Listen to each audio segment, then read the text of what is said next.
جو دو پارٹیاں Pakistan Peoples party نون league, ان کو سمجھ نہیں آ رہا, وقت بہت تیزی سے ان کے ہاتھوں سے نکل چکا ہے, اور خاص طور پہ جو نون لیگ ہے, میں ان کی سلامتی کے لیے اب مجھے فکر لاحق ہو گئی ہے, اگلا انتخابات جیتنا یا ہارنا یہ پیچھے رہ گئی ہے بات.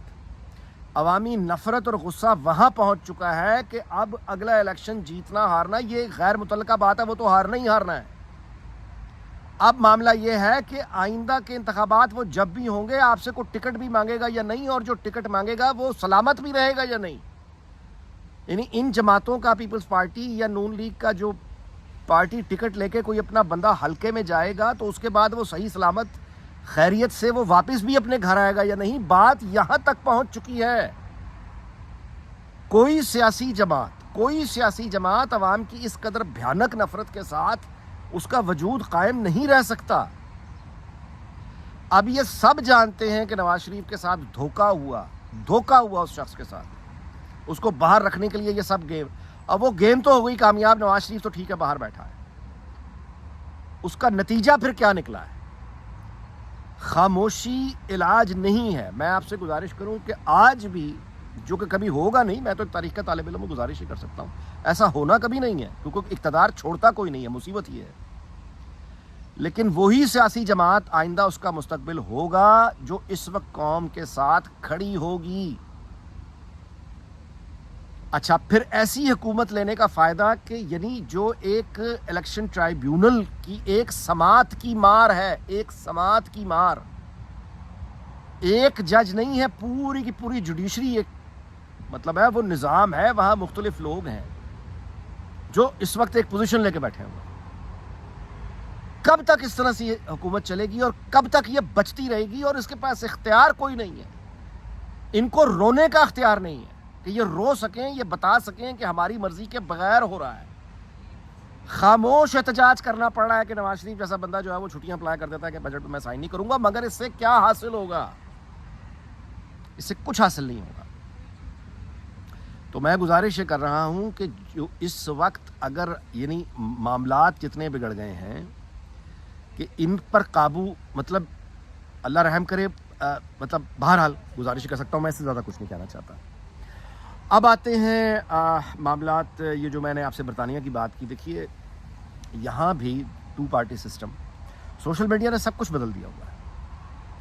ایسی حقیقتیں سامنے آ گئی ہیں جو, جیسے ڈیوڈ کیمرون جیسا بندہ سوچ ہی نہیں سکتا تھا, بریگزٹ پہ ریفرنڈم کرا دیا, اڑ گیا.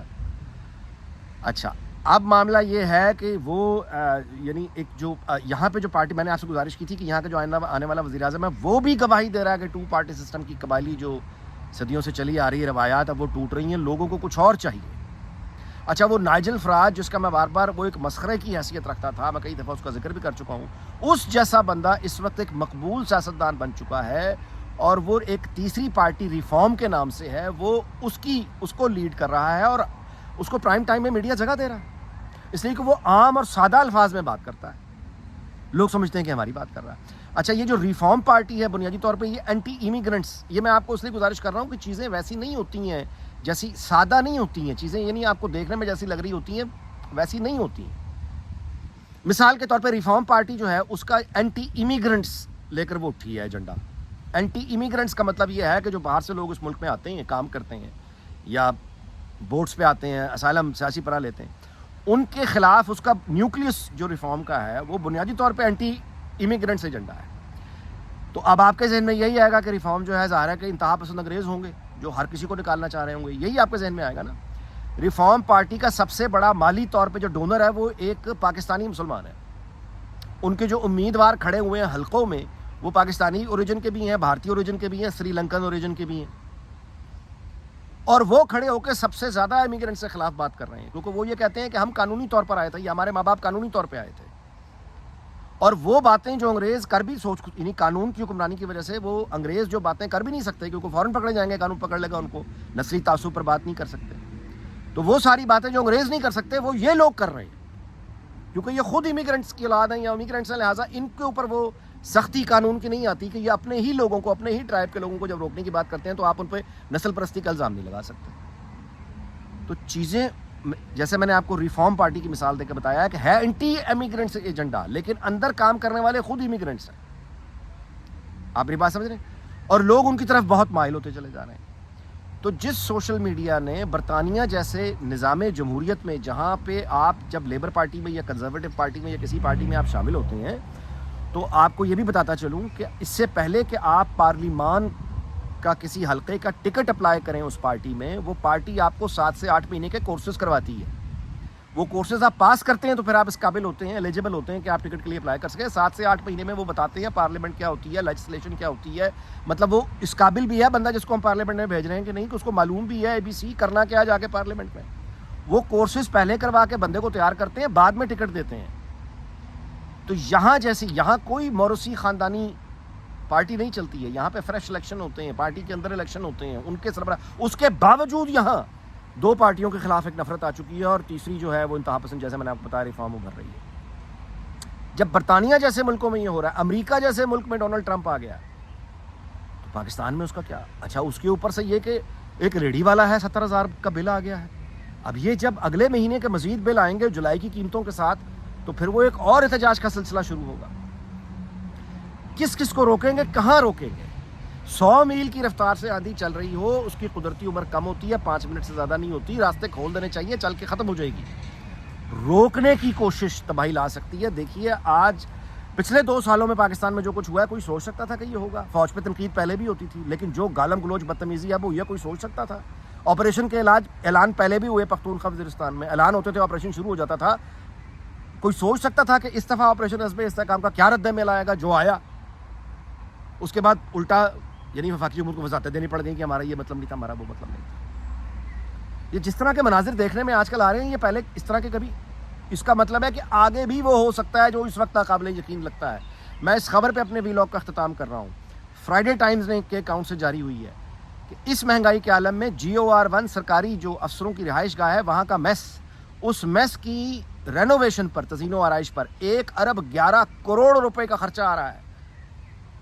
1 ارب 11 کروڑ روپے کا بیوروکریسی کا میس GOR1 میں رینوویٹ ہو رہا ہے، صرف جب لوگ باہر بھوکے مر رہے ہیں. یہ 1 ارب 11 کروڑ کا یہ جو رینوویشن میس ہو رہا ہے، یہ موجودہ حکومت کے پلے جائے گا. آپ چپ رہیں، آپ بولیں، آپ کسی سے بات کریں یا نہ کریں، اس کا حساب بھی آپ کو دینا ہے. سمجھ سے باہر ہے کہ یہ اقتدار بھی کیا. دیکھیے جی، بات یہ ہے، آپ ایک ٹینک پہ چڑھے ہیں، ٹینک پانی پہ بھی چلتا ہے، خشکی پہ بھی چلتا ہے. مثال کے طور پہ ایک ٹینک ہے جو پانی پہ بھی چلتا ہے، خشکی پہ بھی چلتا ہے. اب یہ جب ٹینک پہ چڑھے، وہ ٹینک خشکی پہ تھا، اب ٹینک آیا ہوا پانی میں، یہ چھلانگ لگاتے ہیں تو ڈوبتے ہیں یا گھوتے کھاتے ہیں. لیکن خوف کھا کے چمٹے رہنا، یہ خوف کوئی پالیسی نہیں ہوتی. خوف کوئی پالیسی نہیں ہے. وقت تو گزرتا جا رہا ہے، آپ مزید گہرے پانیوں میں، کل کو جو چھلانگ لگائیں گے مزید گہرے پانی میں لگانی پڑے گی. جو قوم کے ساتھ کھڑا ہوگا اس کا فیوچر ہوگا، ورنہ تو اللہ معاف کرے. سیاست ویسے چھوڑیں، یہاں پہ تو اللہ معاف کرے، سلامتی کے اور زندگی موت کے، اللہ معاف کرے، اللہ معاف کرے. میں اس طرح کی باتیں کر رہا ہوں کہ جو غصہ عوامی لاوا پھوٹ رہا ہے، یہ پھوٹ پڑا تو اللہ معاف کرے، پھر کس نے؟ بہرحال دعا ہم یہی کریں گے کہ اللہ تعالیٰ خیر کرے، اور اللہ تعالیٰ پاکستان، اس کے تمام ہمسایوں، دنیا بھر کو شاد اور آباد رکھے. آپ سے اجازت چاہتا ہوں، اگلے ویلاگ میں ملاقات ہوگی. اپنا بہت خیال رکھیے گا. اللہ حافظ.